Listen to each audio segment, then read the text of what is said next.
So we were in the White River National Forest at the Independence townsite at an elevation of 10,830.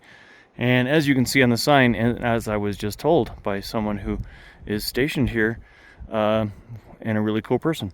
Anyway, founded July 4th, 1879, when gold was discovered, and it was a good chunk of it. Independence was the first community in the Roaring Fork Valley. Thriving mining camp, stagecoach, and layover stop for all travel across Hunter's Pass. It became a ghost town in the late 1800s, actually 1899, when trains came into Aspen and the gold played out. But there was a group that came back in 1899, which was also the winter, a horrible, horrible winter, and they ended up tearing down their cabins and skiing down into Aspen, forever leaving the place. In 1980, Aspen Historical Society, in cooperation with the U.S. Forest Service, began preservation efforts. And we thank them for that. So now we have to go catch up to Mrs. Gwyn here.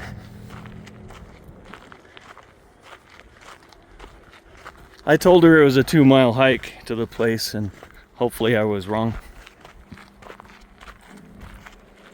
Look, mountains. Ooh. Yeah, we are at almost 11,000 feet, so if I pass out, you'll know why.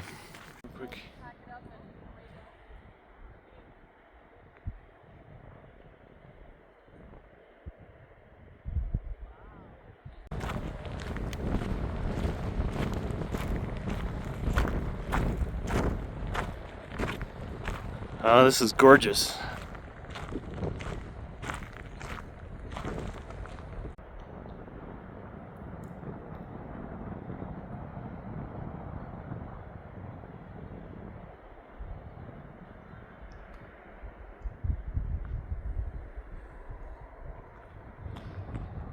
If only there were more buildings. Oh wait, here's what's left of a few of them. This was Connor's boarding house. Was.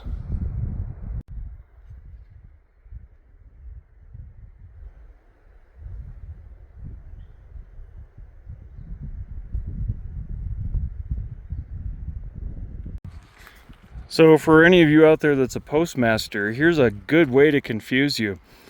So this town site has known many names in its 2 short years. And within its 2 years, it's been known as Independence, Farwell, Chapita City, and Sparkhill. So somebody sends a letter to one of those that was last year's name. Does it actually get there? So, Independence Ghost Town. Isn't it beautiful?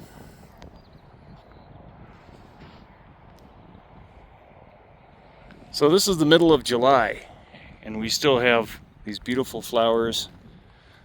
The blue ones are drying up and mostly gone, but... So here's our hotel. I had hoped for a little bit more. It said it had an awesome view of the evening's night sky, that we'd love it for its views. Yeah, I'm not seeing the hot tub I had envisioned.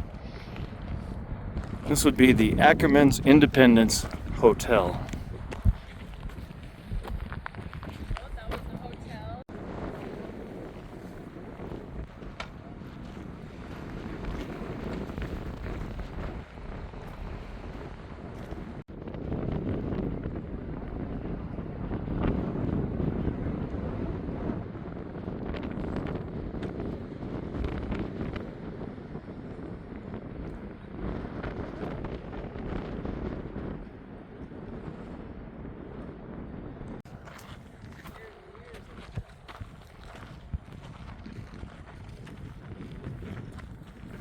So this was the general store. At least 47 businesses operated in Independence during its boom years, indicating it was becoming a significant mining town. If 2 years of life is a significant town. The general store was a commercial building, possibly a dry goods store, and was located on Aspen Avenue, the heart of Independence business district. Supplies had to be hauled over the Continental Divide at great expense by pack train before 1882, and by wagon after the road was built.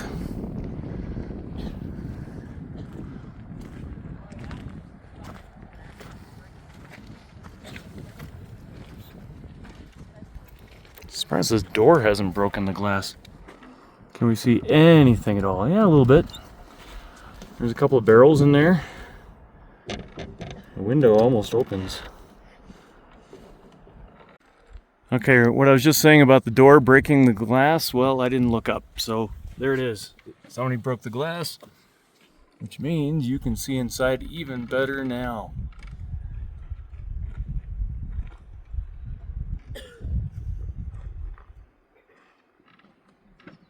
Look out.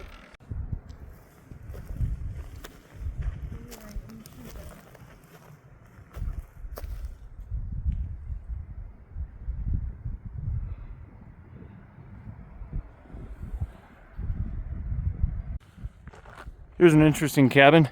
I do kind of get a kick out of the yellow sign in front, ruining the photo op, that says, property of the United States. Well, Colorado is pretty far into the United States. I can't imagine that it belongs to China yet, or Japan from the 90s, or yeah, I don't know what other country it would possibly belong to, but that's what it says. Okay, here's the kind of stuff I like getting photos of. A window frame. Literally a window frame. Framing in this stuff found here. Nails, bottles, tin cans. And somebody's tagged the inside of it. Yeah. Of course they have. We found the public facilities. Good, because I really had to go. Oh no, looks like it's locked. Where is it? Let's go find out. Yep, it's locked. I'm just gonna have to hold it.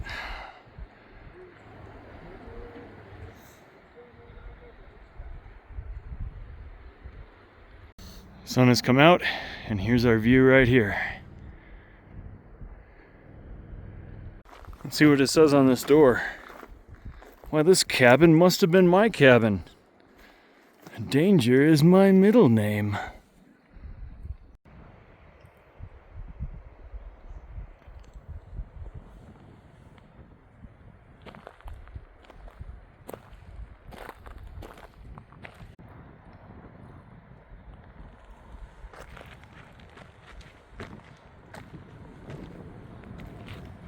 Ooh, it's a ghost cabin. No wonder why it's dangerous. Actually, I don't know if ghosts ever actually causing much danger to people. So we do have a few more cabins down there. There's remnants of one, remnants of another. There's the water source. And I don't know what all those logs are down there. Huh. Maybe they're just fallen trees. Oh, they are fallen trees. That would be an avalanche or a flood. Zoom back out. So you can see that snow built up here and either flooded or the snow came down right there and wiped out all the trees, piling them up. Let me get my hand out of there.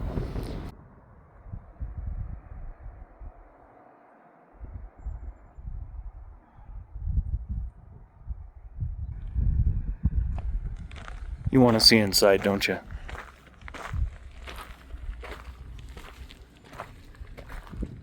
Oh, how cool is that?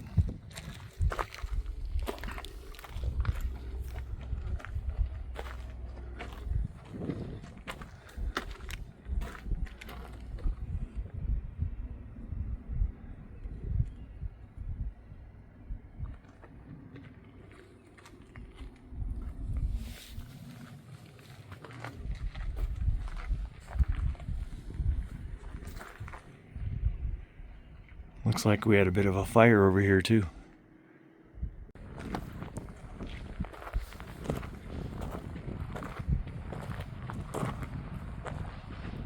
So this flower over here, if it's the one I'm thinking of, used to be called Indian paintbrush. Or at least that's what I was taught in grade school. And my teachers taught me that this plant only grows in the West. This is being taught this in Wisconsin, and I thought, wow, they have such cool plants in the West. I wish I could live there, and now I do. And I don't know for sure if it only grows in the West. You tell me in the comments. Or tell me what its real name is, because Indian paintbrush probably offended somebody somewhere.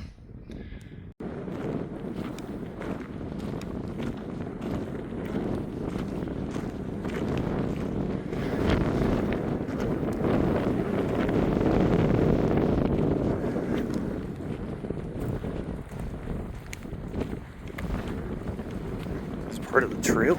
Okay then. Kids, go to your room. Oh wait.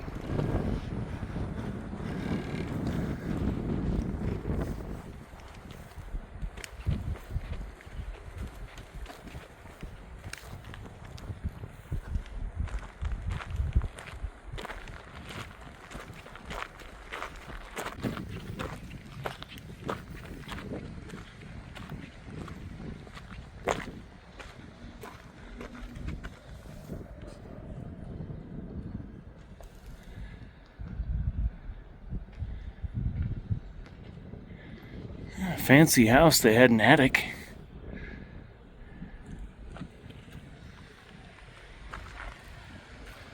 They also had a view.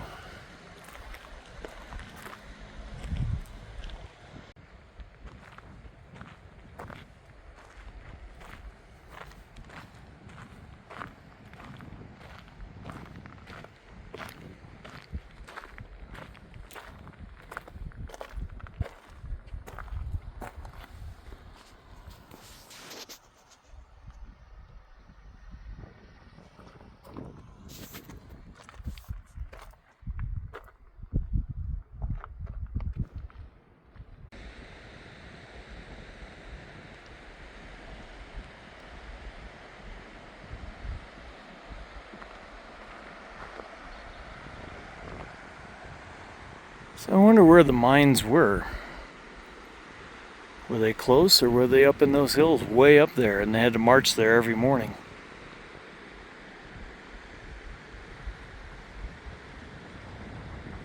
That I do not know. So what happened here in this gold mining town? Well, what do you think happened in this gold mining town? Now, in the few years it was up, it pulled a lot of gold out of the ground. I want to say 200,000 pounds. And then the gold got harder to get to. And that's usually the case. And when the gold gets harder to get to, what happens next? Everybody moves out to the next location where gold or silver is found. And in this case, they did go to other silver towns. Now, if you follow the channel at all, there's some of those silver towns you discover didn't last long either because the silver gets played out. Such is the miner's life, moving from one camp to another camp. Or in this case, with its many names, 4 camps in one, right? Anyway, beautiful as this place is, took me half a day to get here. It's time to go see another place. Hopefully, another quiet place like this one. I hope you enjoyed Independence, Colorado. I'll try to get to some more places. And thank you for watching Quiet Places with Marshall. I do what I can. I don't know how long I'll keep the channel going, but for now, here it is. And here you are. Thank you.